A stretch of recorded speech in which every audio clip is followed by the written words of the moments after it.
자, 오늘 메테오라와 그래비티에 대해서 말씀드리기 앞서서 제가 지난 시간에 이번 주 시장 투자 전략에 대해서 좀 자세하게 말씀을 드렸었죠. 자, 이번 주 가장 관심 갖고 보셔야 되는 지표가 뭐라고 말씀드렸었나요? 바로 7월 2일에 발표하게 될 비농업 고용지수와 실업률, 이 고용 데이터가 이번 주에는 정말 핵심이다 라고 말씀을 드렸습니다. 그리고 고용 데이터가 이때만 발표되는 게 아니라 내일도 발표가 되고요. 그리고 수요일 날에도 ADP가 발표가 됩니다. 근데 이제 진짜 저 중요한 거는 이제 진짜 고용 지표를 할 수 있는 부분들은 7월 2일 날 발표되는 부분이기 때문에 아무래도 어쨌든 이제 7월 1일 날 6월 30일 날 발표되는 게 고용 지표이긴 하지만 어쨌든 7월 2일이 훨씬 더 중요하다라고 여러분들께 말씀드리고 싶고요. 그리고 이 지표들이 발표될 때마다 시장의 변동성이 좀 더 확대될 가능성이 매우 높다라고 생각을 하고 있습니다. 그래서 이번 주 나와 있는 경제 지표에 대한 이슈들을 살펴봤을 때 이런 지표들이 정말 중요하구나 라는 것뿐만 아니라 여러분들이 한 가지 더 알고 계셔야 되는 부분들은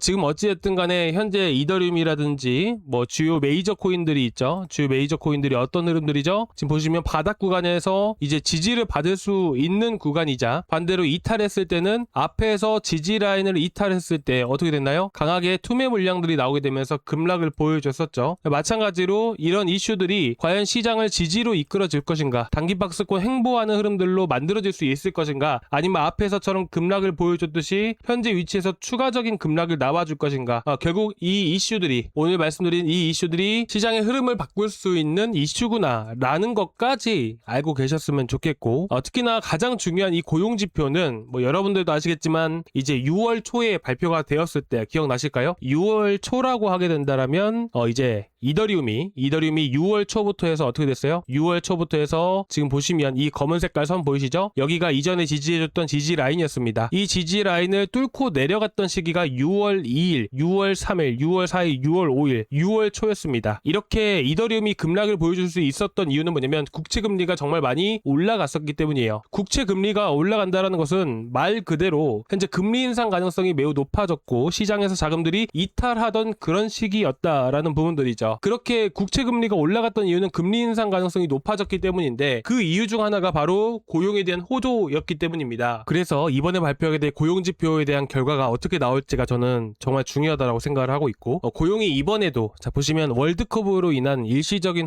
효과가 반영이 됐다라고 하죠. 근데 만약에 이 고용지표가 예상치를 상회하게 될 경우에는 어떻게든 금리 인상 가능성이 좀 더 높아질 가능성이 매우 높다라고 생각을 하고 있습니다. 지금 보고 계신 것은 패드워치상 금리 인상, 금리 인하 가능성을 보여주고 있는 표인데 보시면 2027년도 3월, 4월경에 어떻게 되죠? 지금 한 차례 금리 인상 가능성이 매우 높은 시기인 것으로 보고 있습니다. 무려 50%나 넘어가고 있는 그런 시점이에요. 원래는 저번 주까지만 하더라도 2027년도에는 금리 인상을 안 할 수 있다.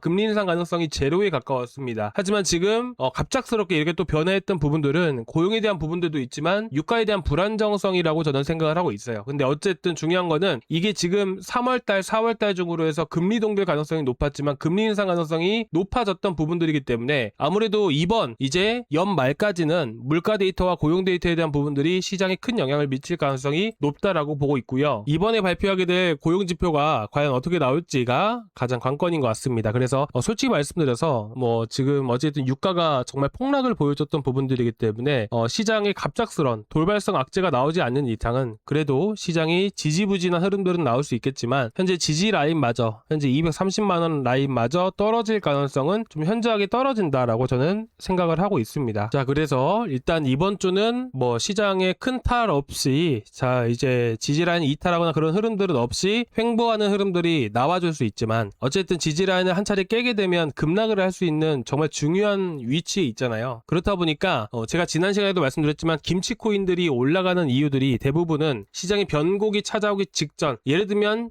현재 상황에서는 시장이 급락이 나오기 직전에 김치코인들이 되게 많이 움직이게 됩니다. 그래서 어쨌든 현재로서는 이번 주 뭐 목요일 금요일 할 거 없이 일단 제가 봤을 때 김치코인들이 저번 주 이제 목금처럼 저번 주 목금 토일 김치코인들이 정말 40%뭐 50%뭐 못해도 30% 이런 식으로 움직였잖아요. 그런 상황들이 이번 주 내내 이어질 가능성이 높다라고 생각합니다. 그래서 오늘 같은 경우도 썬더코어가 이런 식으로 펌핑이 나오죠. 펌핑이라는 것은 급등을 계속해서 보여주는 게 아니에요. 이와 같이 급등을 보여줬다가 상승분이 모두 반납되고 급등을 보여줬다가 하락하고 급등을 보여줬다가 하락하는 이런 패턴들이 계속해서 이어질 겁니다. 자, 그래서 오늘은 먼저 제가 현재 애니메 코인을 계속 체크하고 보고 있는데 이 코인 말고 한 개 코인을 먼저 말씀드린 다음에 그래비티랑 그리고 메테오라 이렇게 해서 한번 보도록 하겠습니다. 일단 오늘 여러분들께 말씀드릴 코인은 헌트이고요. 그리고 이 헌트 같은 경우에도 어쨌든 제가 기술적 반등에 대한 부분들로 보는 거라기보다는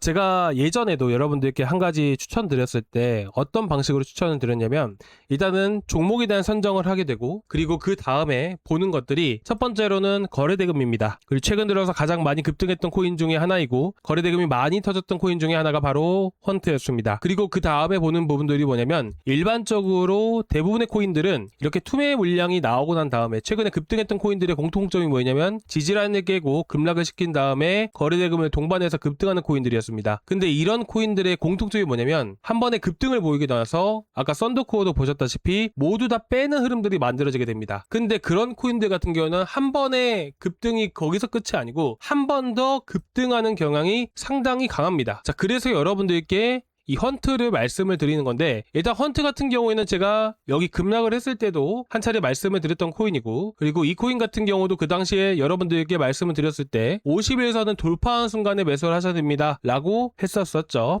그래서 여러분들이 현재 51선 구간들 얼마에 매수하세요 라는 것보다는 51선이 내려오고 있는 시점에서 이평선 수렴하는 형태에서 지지라인을 보여주게 되고 그 다음에 51선을 돌파를 할 때 50선을 돌파를 할 때 진입을 하시기 바랍니다. 아시겠죠? 그리고 급등을 하게 되면 저희 구독자방에서 목표가는 잡아드릴 거니까 구독자방 꼭 참고해서 보시기 바라고요.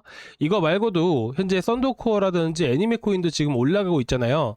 이런 것들도 마찬가지예요. 지금은 올라가고 있지만 다시 한 번 더 떨어질 겁니다. 떨어지고 나서 다시 한 번 더 올라가는 흐름들이 나와줄 수가 있어요. 그러면 그때 가서 여러분들께 또 타점을 잡아드릴 거예요. 현재도 보시면 파란 색깔 선이 51선인데 51선 구간을 지지를 해주고 올라가고 있잖아요. 그러면 보통은 한 차례 슈팅이 나온 다음에 떨어지는 흐름들이 나와줘요. 그리고 51선이 이런 식으로 만들어지거든요. 그러면 똑같이 이런 구간에서 급등하는 흐름들이 또 만들어집니다. 그러면 우리가 애니메 코인도 이런 식으로 접근을 하면 되는 거니까 체크하고 보시기 바라고요. 아시겠죠? 자, 그리고 이제 메테오라에 대한 대응하는 방법부터 해서 하나씩 말씀을 드릴 건데 먼저 대응하는 방법에 대해서 좀 말씀을 드릴게요. 자, 지금 보시면 이 검은 색깔 선이 121선인데 이 121선을 타고 계속해서 단기 이평선 타면서 움직이고 있거든요. 자, 그리고 지금 부딪히는 선이 이 빨간 색깔 선인데 이 빨간 색깔 선이 보시면 201선에 해당이 됩니다. 그래서 201선 구간을 저항으로 보고 우리가 목표가를 잡는 거예요. 그래서 여러분들께 단기적인 1차 목표가는 272원짜리를 제시를 해드리고 싶고요. 그리고 이 구간에 닿지 않고 그냥 떨어질 가능성도 우리가 열어두고 봐야 되잖아요. 그럴 경우에는 우리가 어떻게 대응을 하는 거냐면 제가 지난 시간에도 여러분들께 자세하게 말씀을 드렸지만 항상 상승을 할 때는 이런 상승 파동이 그려질 때는요 거래량을 동반해서 급등을 하게 됩니다. 이렇게 거래량을 동반해서 급등하는 경우에 자 보시게 되시면 상승하고 조종 나오고 상승하고 조종 나오고 이런 패턴들이 계속 발생이 되잖아요. 그럼 이런 눌림목 구간에서는 어떻게 형성이 되는 거냐면 이 눌림목 구간은 앞에서 급등할 때 거래량이 붙게 되는 것인데 이 거래량이 개인이 만들 수 없는 거래량이에요. 그래서 저는 세력의 물량이 들어왔다라고 추정을 하는 것이죠. 그런데 눌림목 구간이 보통 이렇게 거래가 많이 들어왔던 자리를 기준으로 했을 때 이런 지지 라인이라는 게 만들어지고 그 지지 라인이 바로 눌림목 구간으로 형성이 된다라는 것이죠. 그렇기 때문에 현 시점에서는 메테오라가 15분 봉상으로 한번 흐름으로 보겠습니다. 자, 15분 봉상으로 흐름으로 봤을 때 자, 거래가 대량으로 실렸던 시가 구간들 자, 어떻게 보는 거냐면 거래가 앞에서부터 계속 터지게 되죠. 이런 구간에서 여러분들이 지지 라인을 체크를 하고 보시는 겁니다. 아시겠죠? 그러니까 이 선들은 반드시 지켜줘야 되는 위치들이에요. 그리고 나서 쭉 당겨서 보게 되면 결국 지켜주고 계속해서 급등하는 형태가 만들어지게 됩니다. 자, 그리고 난 다음에 현재 239원짜리들, 266원짜리들, 자, 급등했던 위치들마다 제가 한 번씩 체크를 해보는 겁니다. 자, 그리고 나서 쭉 1시간 봉으로 연결해서 보게 된다면 딱 요 구간들을 기준으로 했을 때 지지 라인이라는 게 만들어지고 저항 구간이라는 게 만들어지게 되는 것이죠. 그쵸? 자, 그리고 15분 봉상 흐름으로 왔을 때 218원짜리도 거래량이 많이 붙게 됩니다. 그쵸? 이런 자리들을 우리가 이렇게 선으로 그어 보는 거예요. 그러면 올라가는 상승 파동이 나오고 또 눌렸다가 또 상승 파동 나오고 눌렸다가 상승 파동 나오고 그렇죠. 자, 현재 위치에서 어쨌든 현재가 기준으로 했을 때 저항 위치는 결국 제일 위에 266원 위치가 되는 것이고요. 그렇죠. 이런 구간들을 돌파를 하게 되면 275원까지도 올라갈 수가 있는 겁니다. 하지만 272원 구간을 여러분들이 대응을 하셔야 되는 위치이기 때문에 이대로 보시기 바라고요. 어쨌든 현재 위치에서 대응하는 자리들은 현재 위치에서 대응하는 자리들은 이전 저점 일단은 현재 단기적으로 봤을 때 하락 추세 전환되고 현재 상승 추세 초입규죠. 이제 변곡 구간이라고 얘기를 하는 겁니다. 그렇기 때문에 현 시점에서는 반드시 지켜줘야 되는 라인은 바로 239원이에요. 그러니까 이 자리 지지 라인, 자 이전에 형성되었던 지지 라인 요 자리를 기준으로 해서 대응을 하는 게 아니라 여기를 깨면 이렇게 흘러내린단 말이에요. 그렇기 때문에 현재 240원, 240원 구간을 기준으로 했을 때 여러분들이 대응을 하시면 됩니다. 아시겠죠? 240원 대응 자리들, 272원 목표가 이런 식으로 보시면 됩니다. 자, 그리고 이어서 그래비티도 같이 한번 체크를 해볼게요. 자, 그래비티도 같이 한번 선을 그어보자고요. 자, 앞에서 보게 되면 어떻게 돼요? 앞에서 처음에 급등이 시작점, 거래량이 붙었던 시점이 4원이고요. 그 다음에 4.489원. 딱 요 정도로 보시면 됩니다. 현재로서는. 그리고 나서 쭉 이어보게 되면 지지를 계속해서 해주게 되죠. 자, 그리고 이 밑에서도 마찬가지로 거래량이 터졌습니다. 그래서 우리도 여기까지 요 지점까지는 이렇게 체크를 하고 보는 겁니다. 자, 그리고 나서 지지를 해주고 나서 급등을 계속해서 보여주게 되죠. 자, 그리고 여기서부터 거래가 붙기 시작해요. 5.450원 그리고 그 다음에 5.850원 요런 식으로 보시면 됩니다. 아시겠죠? 딱 요 정도로만 보시면 돼요. 그리고 나서 다 떨어뜨렸다가 다시 한 번 더 급등이 나와주고 있죠. 자, 그러면 현 위치에서도 마찬가지로 일봉상으로 봤을 때 6.18원이 저항 구간이 되는 거예요. 6.18원 구간을 돌파를 한다라고 했을 때는 이전에 투매가 나왔던 구간 6.287원까지 1차와 2차 목표가 이런 식으로 제시를 해드리는 겁니다. 자, 그리고 나서 하락을 보여줬다가 지지를 해주고 또 다시 한 번 더 상승세 보여주고 있죠. 자, 이럴 때는 어떻게 된다라고 했죠? 거래량 붙었던 위치들, 그쵸? 요 자리들. 자, 이렇게 상승 추세가 단기적으로 이어가고 있기 때문에 계속해서 상승세를 보여주려면 지켜주고 올려줘야 돼요. 아시겠죠? 이 자리 깨면 바로바로 대응을 하셔야 됩니다. 그래서 5.45원만 말씀드릴게요. 5.45원 이탈하면 반드시 대응을 하자. 이렇게 말씀드리면서 오늘 영상 여기서 마무리하도록 하겠습니다. 감사합니다.